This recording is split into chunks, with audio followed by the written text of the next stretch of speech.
Greifswald in northern Germany, and we're on board the Sealine S330, a boat we've really been looking forward to testing. And although it's a bit of a pea super out here today, we've got a pair of Volvo Penta D3220s below the hatch back here. It's the largest engine option, so she should be good fun when we get up to speed. Let's see how she goes.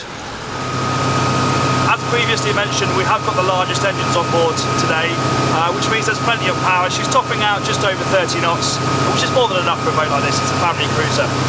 There is the option to have a single engine as well. You can have the D6330 or the D6400, and I think that's a combination that could work very well on this boat.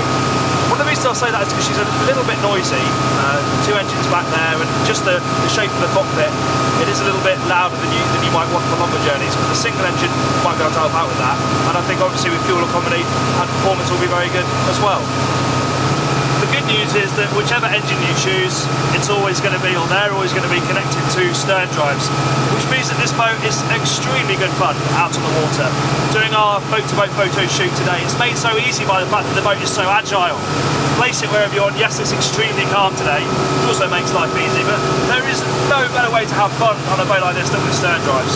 It's so agile, really tight turning circle, and we were really going for it earlier on, trying to make it put a foot out of line. It just won't do it. It's very, very safe. You can really turn as hard as you like, as fast as you like.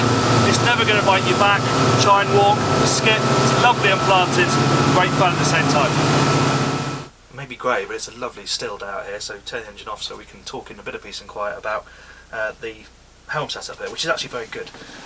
Sealine generally pretty good at their helms, and the S330 is no different. Certainly for someone my shape and size, I like the fact that you can be close to the wheel and the throttles, and you can sit back in your chair. There's a bit of a hump, you have to crane your neck a little bit, but she soon flattens off. I found myself using very little tab today, even though, as I said, it is a very calm day, and everything falls to hand as it should really.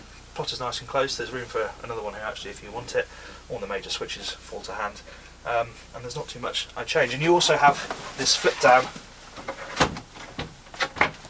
step as well, which is handy if you're a little bit shorter, or if you simply want to poke your head up, out, clear. Particularly useful if you're coming into a marina. And another really great feature for a boat of this size is the access to the engines. I mean, it's a real treat on something like this to have not only access that's so easy, but once you open this hatch, you can get to the lumps very, very easily indeed.